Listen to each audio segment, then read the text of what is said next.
Today, a lot of people lament the fact that our healthcare industry may soon account for 20% of GDP. The reason why that frustration is voiced is because people are dissatisfied with the value that that industry creates. So we have a big problem to solve to make the dollars we spend in healthcare more efficient and more effective.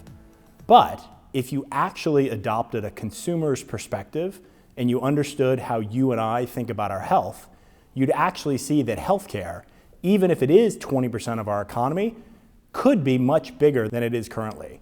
If you start to think about what a consumer spends out of pocket on nutrition, on wellness, on exercise, on things that make them happy, you see healthcare as a much, much bigger growth opportunity than the current industry definition today. And so the challenge for healthcare delivery today is how do they solve for both of those objectives at the same time? How do I make the business of today as strong and as effective and as efficient as it possibly can, while simultaneously creating what will be the business of tomorrow, which is how do I profit by making people healthier over time?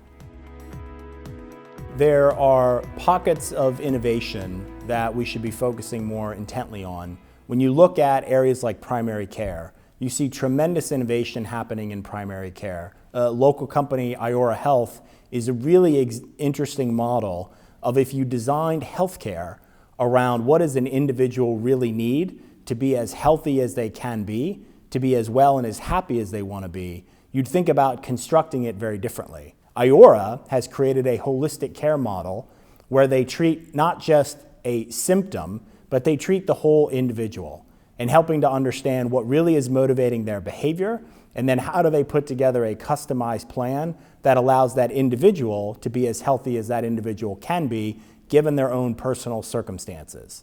And they have a payment model and a business model that rewards them for improving your health over time, as opposed to rewarding them for delivering more and more procedures or more interventions over time.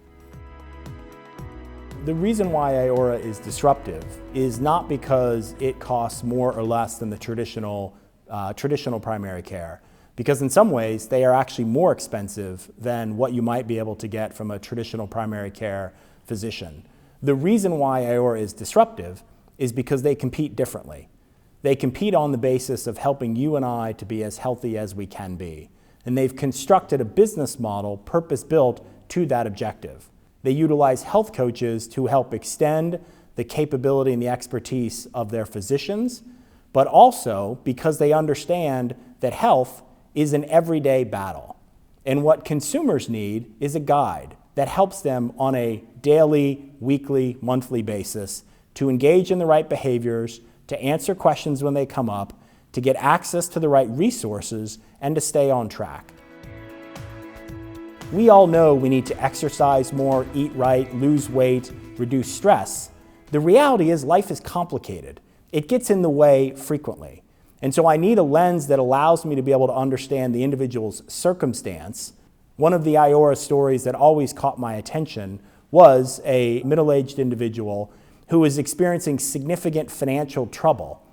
And so even though that individual was in fact on the path probably to diabetes and maybe other chronic conditions, the reality was until Iora helped to enroll that individual in vocational training, until they helped to address the circumstance that were unique around this individual, no behavior change program in the world would help that person lose weight and adopt better behaviors, because that individual is 100% focused on how do I ensure financial security, how do I not lose my house, how do I be a good father and parent?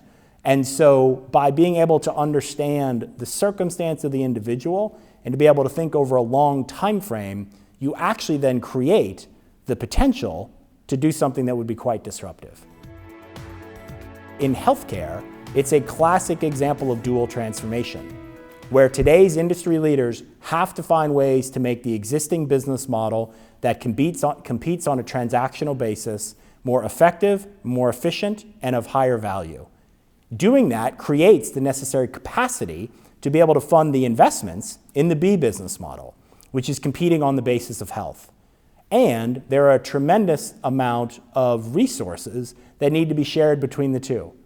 clinical expertise, brand value, community presence and connectivity, information technology, and other assets that are shared between the two that need to be managed in the appropriate way to ensure that both the A and the B business are allowed to flourish. So to be optimistic about the future is, one, to think about the potential for growth and the potential for impact.